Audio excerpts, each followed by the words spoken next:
Rita Panay from Sky News absolutely destroys Kamala Harris today. It's hysterical. This is one of my favorite conservative shows on television. Whoever put these clips together deserves a raise. Rita Panay has me cracking up all the time. It's one of the best shows on TV. Let's jump right into the video.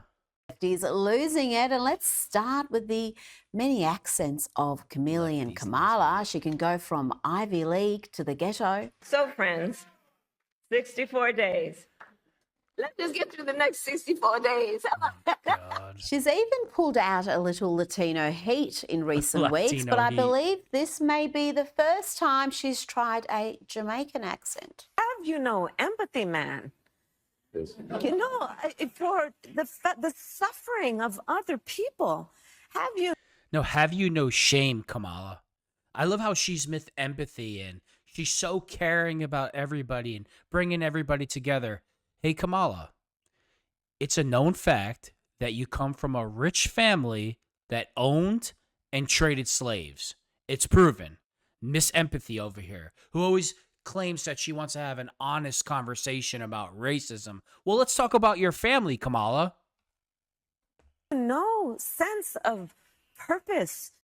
She's so authentic, so likable and confident. Of course, I jest. Now, Kamala has a man problem, and it's not just Doug knock him out, Emhoff. No, he's Doug not knock the him only out, one Emhoff. causing her headaches. But the fact that so many American men, including black men, Hold on. In case anybody doesn't know, Doug Emhoff knocked out his last girlfriend because she put her hand on his shoulder. That's Kamala's husband.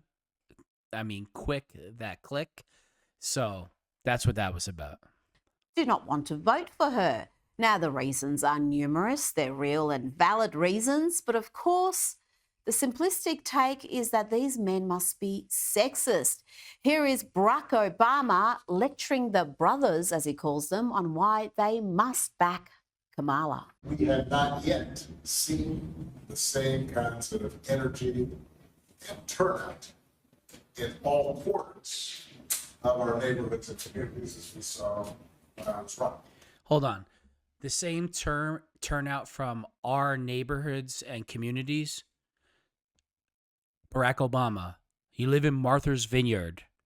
There's probably not another black family for 5,000 miles. So what community do you live in? Because you live in the white of the whitest communities in Martha's Vineyard. It's just a fact. It seems to be more pronounced with the brothers. He then went on to lecture them about why they must pick Kamala and why any reluctance must be due to what sexist, misogynist monsters they are. You just aren't feeling the idea of having a woman as president. And you're coming up with other. Wait a minute. So Barack Obama is preaching to black men that if you don't vote for Kamala, it's because you don't want a woman as president.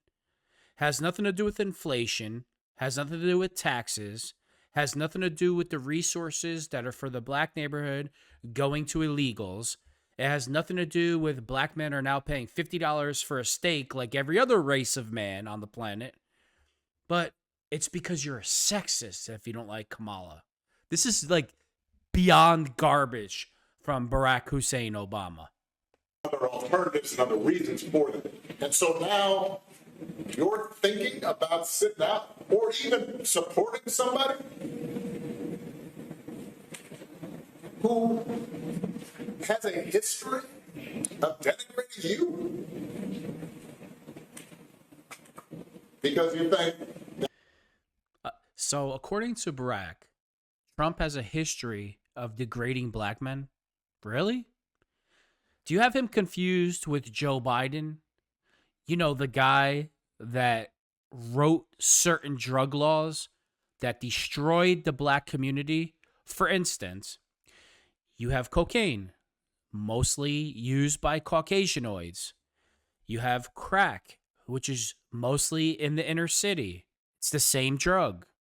But since one is cooked and one is powder, Joe Biden wrote the laws that the cooked cocaine would get you mandatory minimum sentences, like this much would get you 20 years, why the same amount of powdered cocaine would get you 2 years. But who's the racist? Who's degrading to certain communities? Oh, you must have him confused with Joe Biden. That's a sign of strength, because that's what being a man is. Putting women down. He's such a clown. That's not acceptable. Now, that little rant inspired some feedback from members of the black community, male and female. I want Barack Obama and every Democrat out there to know you do not own black people. We are not slaves. Our chains are gone. We do not owe you anything. And we don't have to give you an account for how we choose to vote. The Democrats then unleashed Barack Obama into the wild to shame us black men for not supporting Kamala Harris, despite the fact that she's yet to unveil any policies that represent our interests. But if it was a white politician shaming other white men for not voting based on identity politics, y'all will call him racist. Why is it okay for Barack Obama, Kamala Harris, and all these other people that supposedly look like me? Why is it okay for them to get on TV and shame me for not voting for them simply because they look like me? That is racist, brother. I don't know how else to put it. That is racist. I don't have to vote for Kamala because she's quote unquote black. Just like I shouldn't have voted for yo because you got up there, you tap dance for the establishment, and you ain't do a goddamn for the black people that put you in office. You, brother. You ain't did a I'm not a dancing man, but when I hear black Americans talk like this, I'm just ready to dance. thing for us in the 8 years that you was in the White House. Get him. And you think you gonna pop up during an election year Get him. and try to scold black men for not wanting to vote for your candidate? Have you lost your mind? I spent 7 years of my life fighting your administration, you and Biden, by the way, for my husband's military benefits. My daughter died because of Obamacare. I don't give a about you. This message is for President Obama. First and foremost, you're not going to tell me what I'm going to do and what I'm not going to do. Number one, I ain't going to vote for Kamala Harris. I think that she's going to make a bad president. She's a bad vice president. Everything she does, she tries to politicize it. And she hasn't shown the fact that she wants to put America first ever. So I'm not voting for that individual. What you thought you was doing, Barack Obama? Boy, you didn't step out there. All you did was black men off, bruh. All you did was black men off. Why y'all think the American people why y'all think the Democrat Party own black folk? The Democrat Party don't own black folks, bruh. What you thought you was doing with that? We see the play. We know, we see the play. Kamala Harris is losing. She's not gonna win. The audacity of you to say to us that we are required and we better vote for Kamala Harris and that we don't want to see a woman in a position of power. You're a liar. That's just a sample, folks. Plenty more with that. You know, I wasn't having the best of days today. So I want to thank every black man and every black woman in that video who was saying those things, because it brought me so much joy today and made me so happy. I can't even put it in words. Came from. Now let's check in with the man who Kamala Harris handpicked as her running mate, Tim Walz. Here, Tim tries to reload a gun. This is the man they picked to inject masculinity and country vibes into the campaign. Hold on. This is Mr. Hunter Tim, Mr. I've been in the military. This is gun safety 101, regardless of the weapon that you have. Anytime that you have a gun, whether you're loading it, unloading it, safety check, whatever it is, the weapon has to be pointed at the ground. He's got the gun up in the air like this between his legs, could kill anybody around them, but Mr. Timmy is the face of masculinity. He's a soldier, fixing a car, football coach Timmy. But you forgot one thing. What about those tampons in the little boy's bathroom? Should I call you Tampon Timmy Walz? Sounds better. And they set up this contrived hunt to showcase look at this guy. He's gonna kill everybody. Masculinity and gun prowess. It's not what. Like, he's holding the gun like this, fumbling with it, pointing straight up, could kill anybody around them trying to load it. You didn't think you should have edited this? Oh my God. The Democrats can't do anything right. Working out too well there. That is just appalling stuff. Now, there'll be plenty more lefties losing at content with my next guest. And it seems Donald Trump's youngest son, Barron, has been influencing his father's decision to tap into the Gen Z market by speaking with popular influencers, comics, and podcasters, including Andrew Schultz. They sat down for a wide-ranging chat last week, covered some big issues, but they also covered some funny stuff too. Here, Donald Trump talks about how he comes up with nicknames. I'm good with names, you know. You are. You're very good. You are. Yeah. Pocahontas. Yeah. We have names. What about, and there was, Tampon Tim was good. What about, the problem with Tampon Tim, it's hard to say. Yeah. In other words, it's a mouthful. It's a lot. Yeah. Tampon. And you can't stutter it through when you... I'm not a fan of Andrew Schultz at all. So I know Trump has to do his rounds because it's a popular podcast. Just not a fan whatsoever. You know what's amazing? Charlemagne pretty much put Andrew on, got him all the viewers, got him all the fame that he can handle. And usually he has like that Nazi cut with the Nazi mustache. I want some of his black friends to be like, sit him down on camera, live interview, and be like, yo, what's up with that haircut and stash, bro? Because I've never heard anybody ask him that. No. Well, it's really a lousy word to say. Yeah. But it's quite accurate, right? Comrade Kamala. It's a little hard to say. She's comrade because she's obviously a communist. Yeah. She's horrible. So I call her comrade. Yeah. And it's not bad. But when you put the names together, it's a little, you got to be able to no, you got to be able to put it out there. Let's bring in my second favourite Texan of all time, the host of Prime Time with Alex Stein on Blaze TV.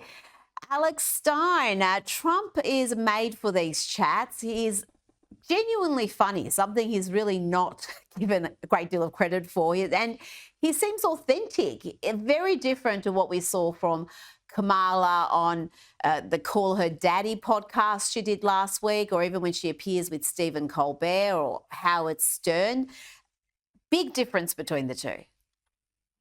Yeah, 100%. I mean, Donald Trump is probably the best comedian right now in America, him or Shane Gillis.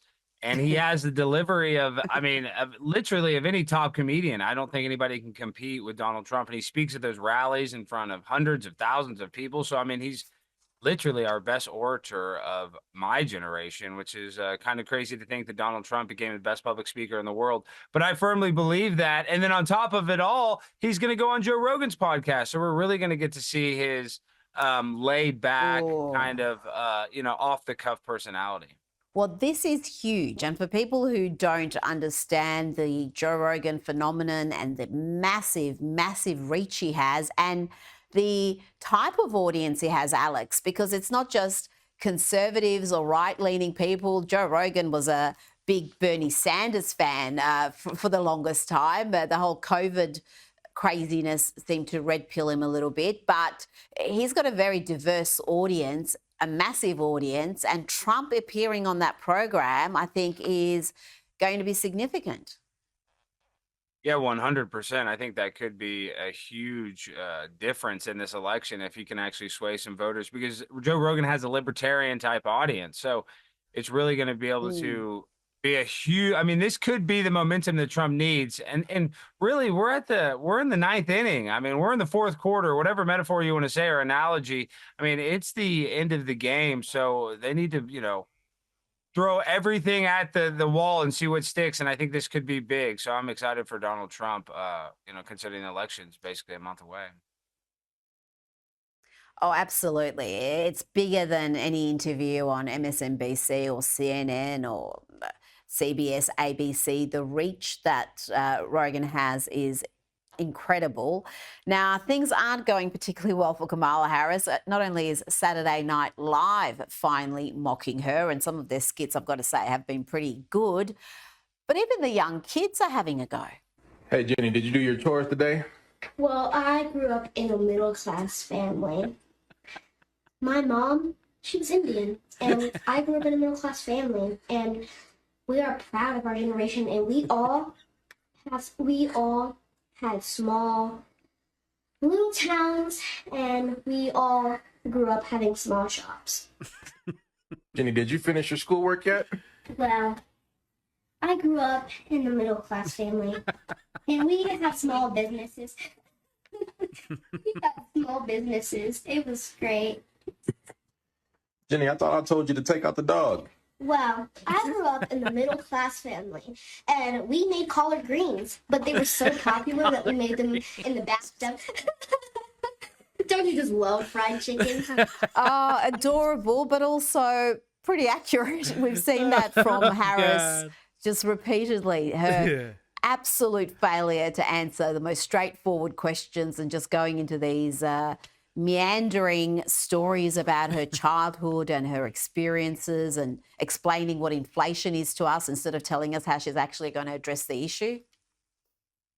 Yeah, and she says she lived in a middle class family, yet she, her whole adolescence was basically in Berkeley, California, or Canada, which is a very nice place. And that's what's sad about Kamala Harris is that she's not genuine whatsoever. She's such a phony. Same with Tim Walz. Like, people would like her more if she was genuine, but she just tries to pander to these people, and she's so inauthentic. Everybody can tell that she's not who she pretends to be, and how 1 second she has a Latina accent, the next second she has a Jamaican accent. I mean, she's almost like a stand-up comedian at this point, doing just impressions of different cultures. And that's so true.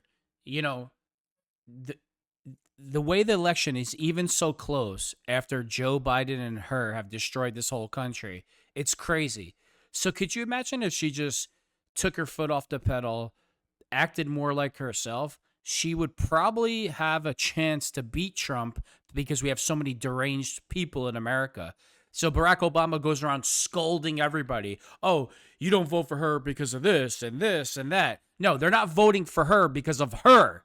And that's not even her policies. They just don't like her. But, that's too much common sense for Barry to handle. Cultures. Yes, but we're laughing at her, not with her. There's a difference there. Now, another woman who has been talked about as a future presidential candidate, Michigan Governor Gretchen Whitmer, has caused outrage after participating in this weirdness.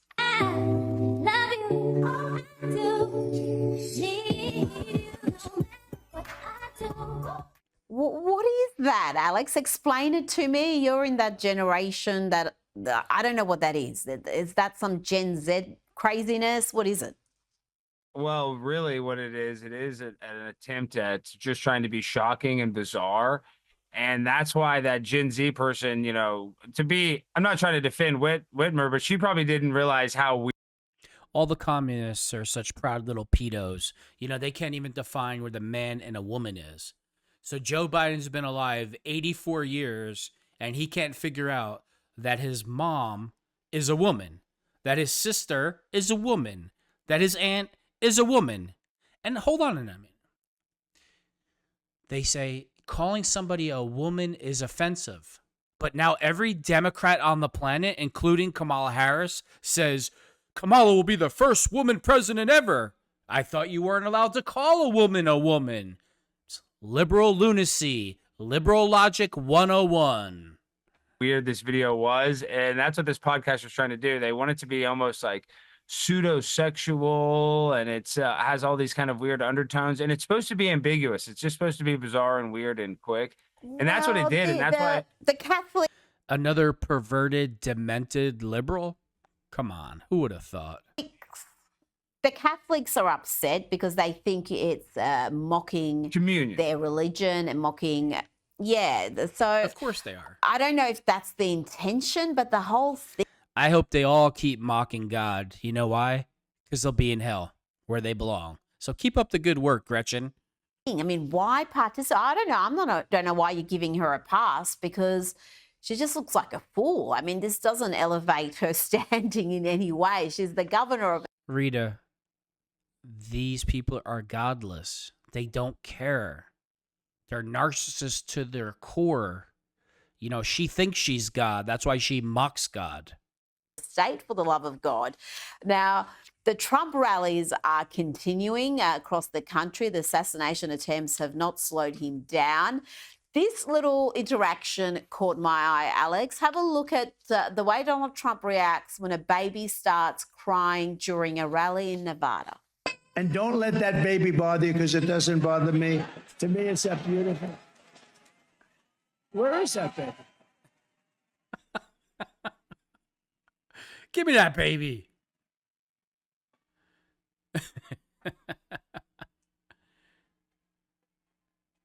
He's the best ever. Trump is the best ever, even with the messy hair in the back. That's a good-looking baby. Don't worry about it, Mom. It doesn't bother me. You know what it means? Happy, youthful, beautiful baby, perfect baby. Alex, I had a look at some of the comments under that video, and it was mainly just women who were very impressed that he didn't get annoyed with a crying baby during a speech and the interruption. That's why Trump's winning. It's not only does he have the greatest policies, nobody's going to argue with me there, but he's uniquely himself 24/7, and he doesn't change.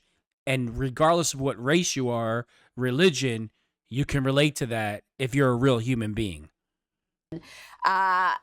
What do you reckon about that? Those little insights, I think, can be very valuable in telling you about a person. Yeah, 100%. I mean, Donald Trump would be a dream grandfather to have. And obviously, he likes children. He has a bunch of children. So it's proof that he's the opposite of Kamala Harris, who wants to be able to abort every single baby, basically up until birth. Donald Trump actually loves little babies and wants to protect them. So I think the proof is in the pudding.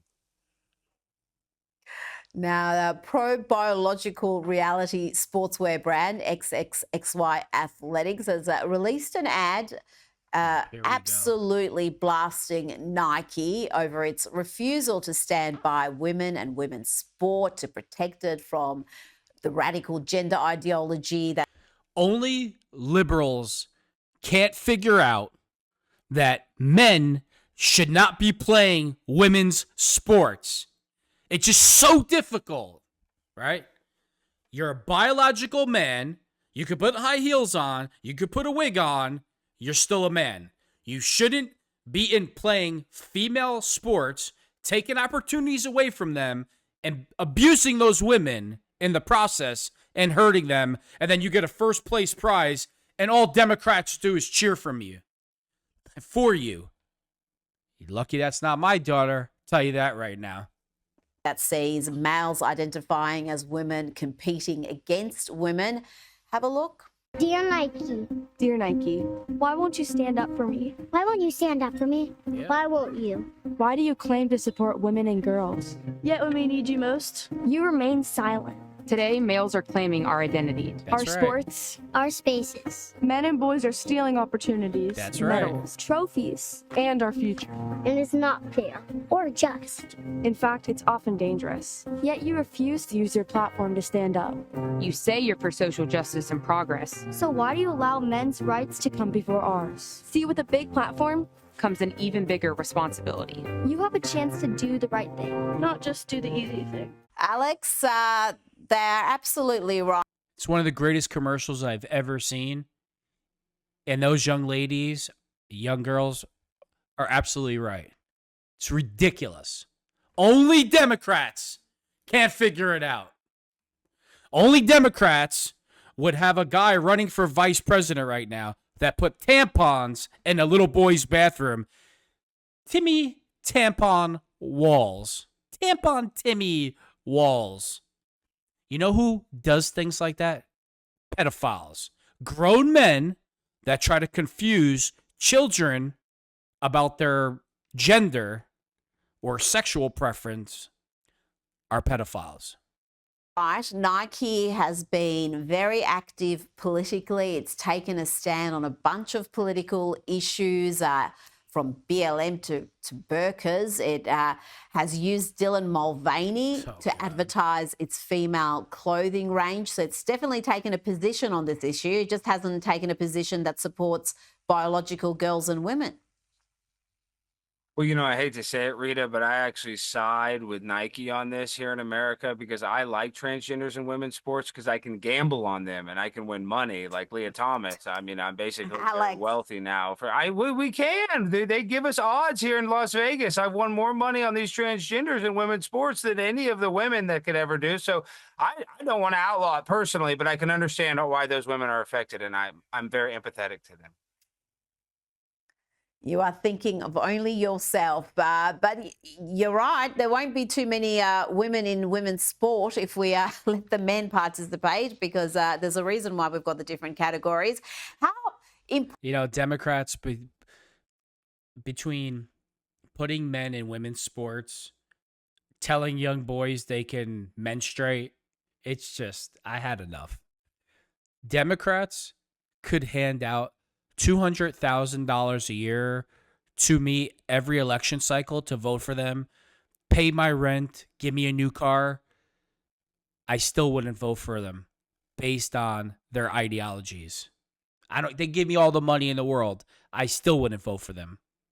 important is that issue? I said it is one that some in the feminist movement are talking about. Obviously, it's not up there with inflation or illegal immigration, crime, but is it something that's been talked about in the lead up to the election? Yeah, no, it actually is a really big issue. And then San Jose State women's volleyball team, there's been colleges forfeiting games against them because they have a transgender athlete. So it's just encouraging more transgenders to maybe transition their sex to get a competitive advantage. And sports in America is one thing that people actually care about. People care more about sports than they do politics. So it is a big issue. But the only thing is, I don't know if it's as big an issue as abortion or, the economy, but 100% it's an issue that gets talked about a lot, especially in the media. Thank you, Alex Stein. Thank you, Rita. 6 years ago, I had it all.